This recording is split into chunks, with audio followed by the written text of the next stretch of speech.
पाटी पेन्सिल. नमस्कार विद्यार्थी मित्रांनो, इंग्लिश विषयाच्या पुढच्या व्हिडिओमध्ये तुमच्या सगळ्यांचे मनापासून स्वागत आहे. आज आपण पुढचा पार्ट बघणार आहोत. युनिट 1 मधला पुढचा पार्ट बघणार आहोत. 1.3 माय होम. ठीक आहे. माय होम म्हणजे काय की माझे घर. आता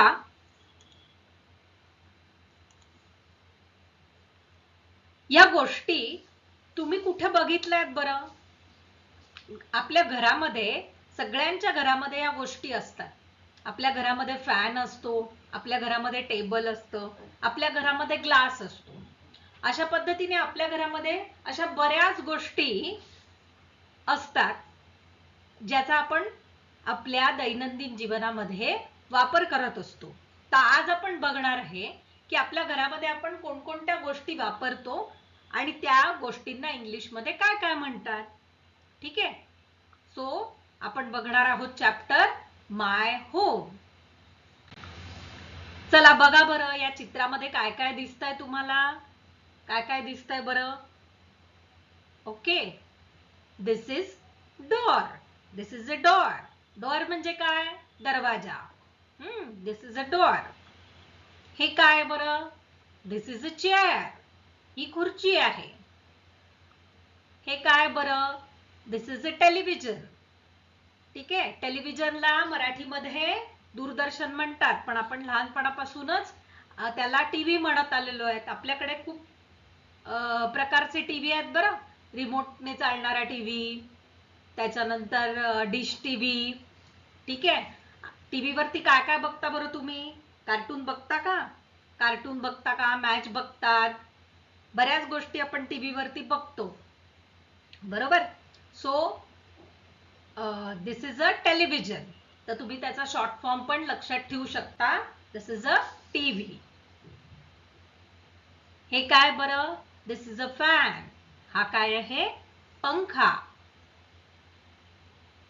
दिस is an air condition. Air condition, AC. आता उन्हाळ्यामध्ये तुम्हाला गरम होतं की नाही, त्यामुळे सगळ्यांकडे आजकाल एसी आपल्याला बघायला मिळतात, एअर कंडिशन आपल्याला बघायला मिळतात. ठीक आहे.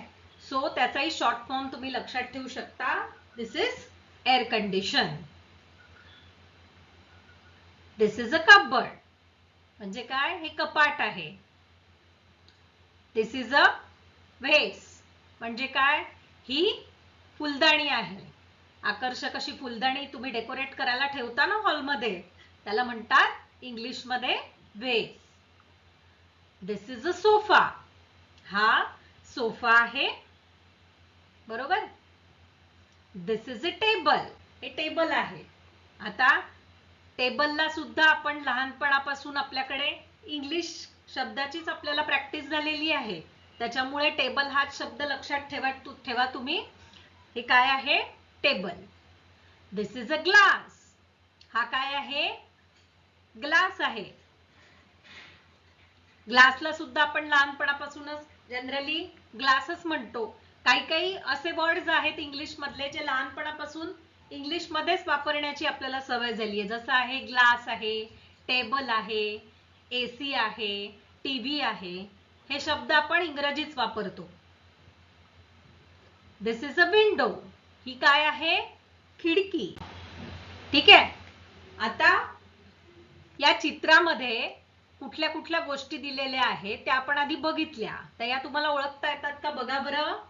So tell me Atharva, what is this? This is a door.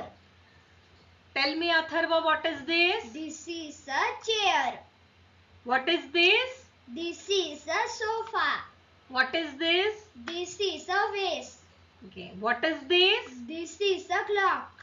What is this? This is a window. What is this? This is a cupboard.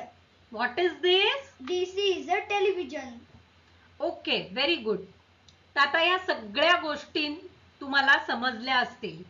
आता तुमच्यासाठी मी होमवर्क सांगतेय. होमवर्क काय आहे? काहीच नाही. Analyst the name of objects in your home म्हणजे तुमच्या घरामध्ये अशा कोणत्या कोणत्या गोष्टी दिसतात आहेत त्या गोष्टींची तुम्ही लिस्ट तयार करायची आहे.